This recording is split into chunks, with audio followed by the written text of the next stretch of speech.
So yeah, I went and bought a second cabinet. The plant addiction continues.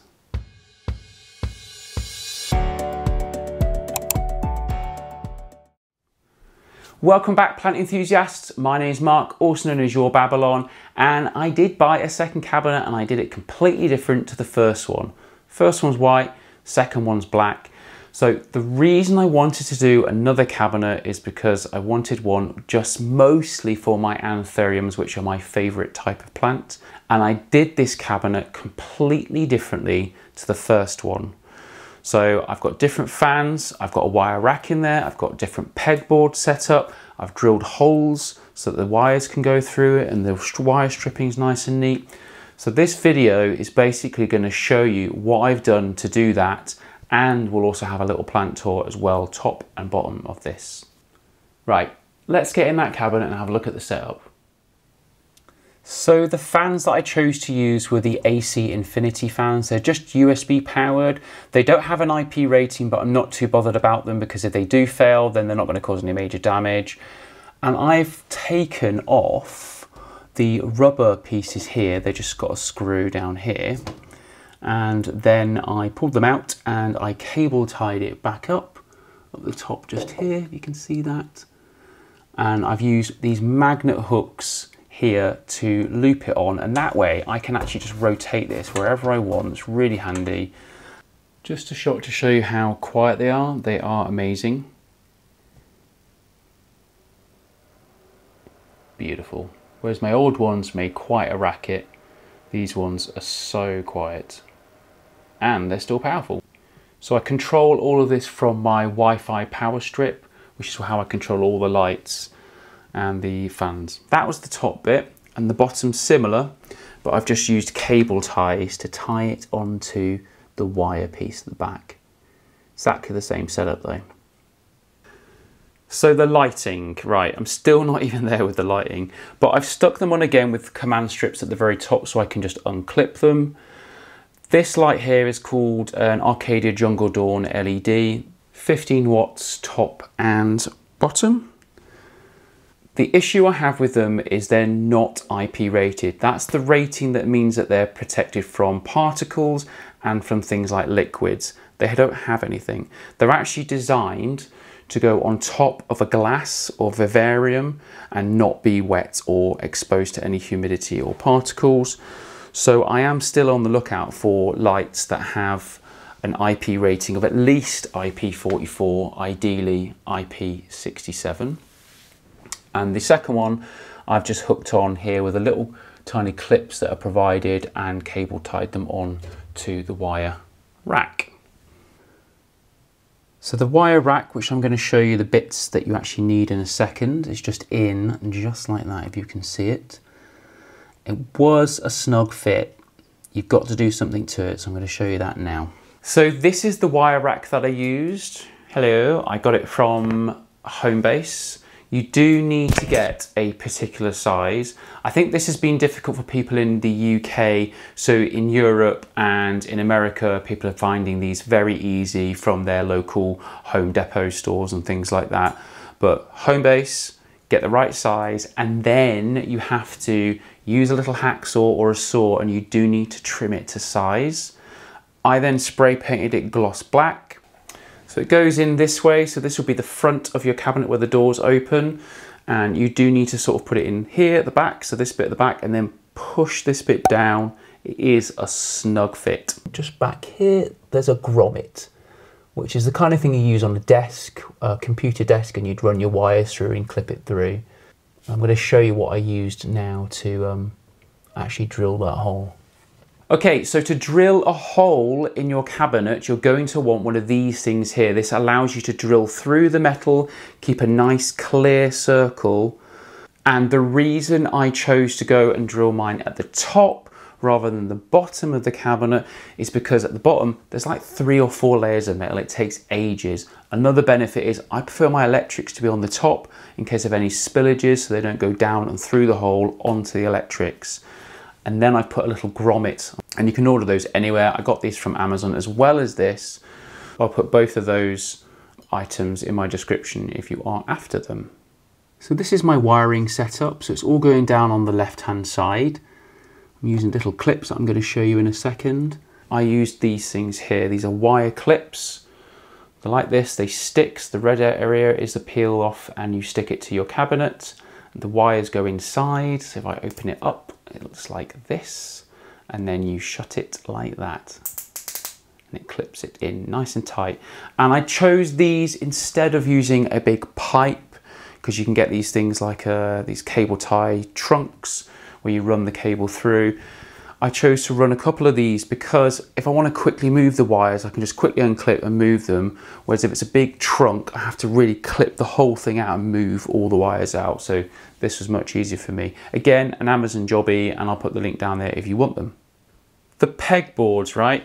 So what I did with these, they're just the standard white IKEA Scardis pegboards, and I've spray painted them a terracotta colour because I think it looks really nice against the foliage. So it did take me a lot of time to decide what colour I was going to pick, but I went with terracotta and I think it works really well. A lot of people ask me how I actually screw it into the cabinet. I think I featured it in all my videos so far, but exactly the same way. I use the little screws provided here, but what I do extra is behind this, I use 2 washers. So the washers go behind the pegboard, screw straight through, and then you screw them both in. There's 2, 1 and 2. And that's how I do it. That way you bring it forward enough so that you can actually clip things behind it. I also spray painted all the other utensils that are for the pegboard. So I've got little trays here, these things here which are actually used for these plastic things to put on, and then down here I've got a little tub which I haven't really used anything for yet. The little hook just there which is hanging this Vicii here, and that way you can hang things up all over the place. Anyway, let's have a tour of the plants. I mean, that's what we're really here for, isn't it?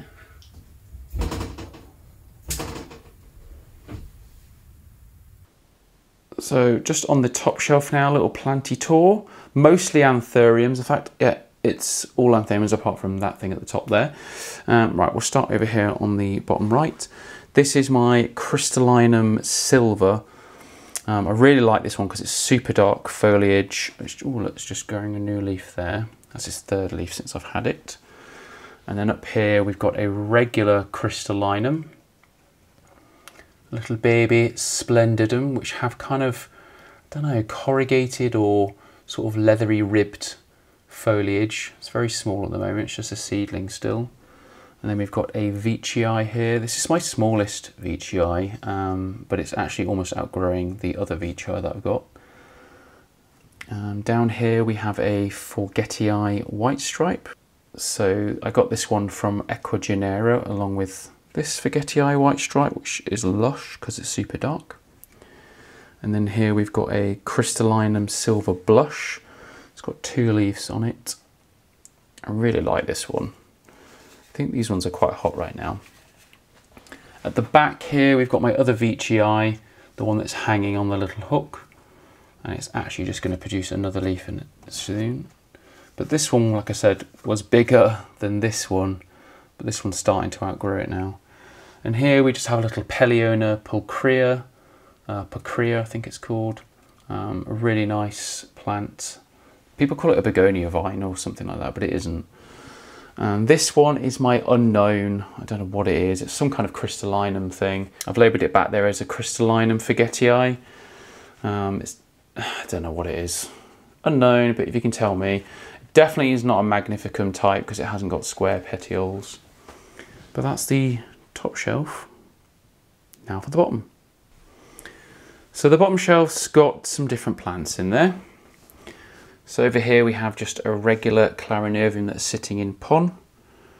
And at the back, oh yeah, we've got my Philodendron Mamiae. Again, another purchase from Equagenera. Really great.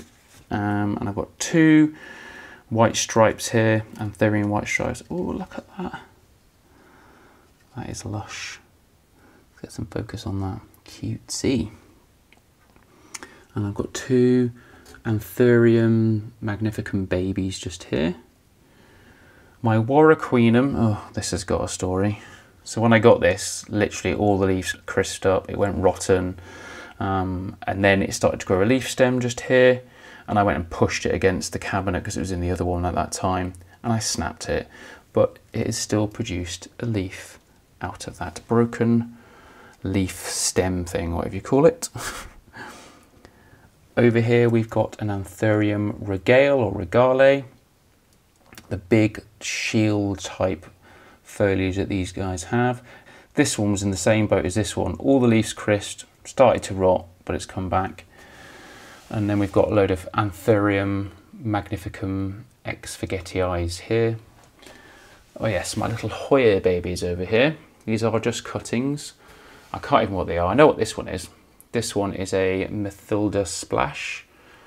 And I'm using these little hooks here that I got from Amazon. They're sort of transparent. It allows you to utilise the side of the cabinet then. Good thing about these is they peel off and you can reuse them again. You just sort of heat them up with a hairdryer and they're good to go. And then we've got Alocasia Micholitziana, often called a Frydek. It's got one leaf at the moment, but there is another one producing just inside.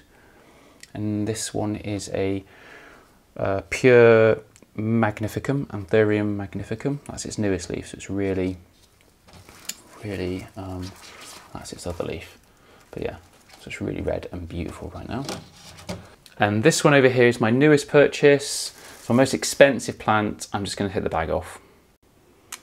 So it is an Anthurium luxurians, probably the most expensive anthurium on the market right now.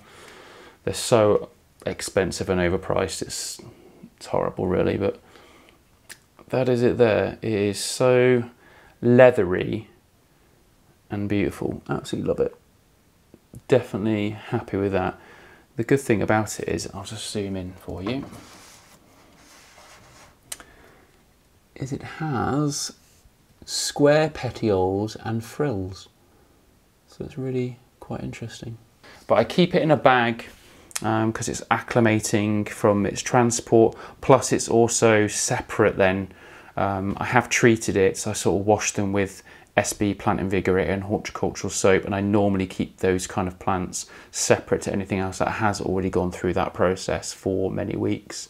This one's actually only just been done a couple of days ago, which is why I've just kept the bag on it.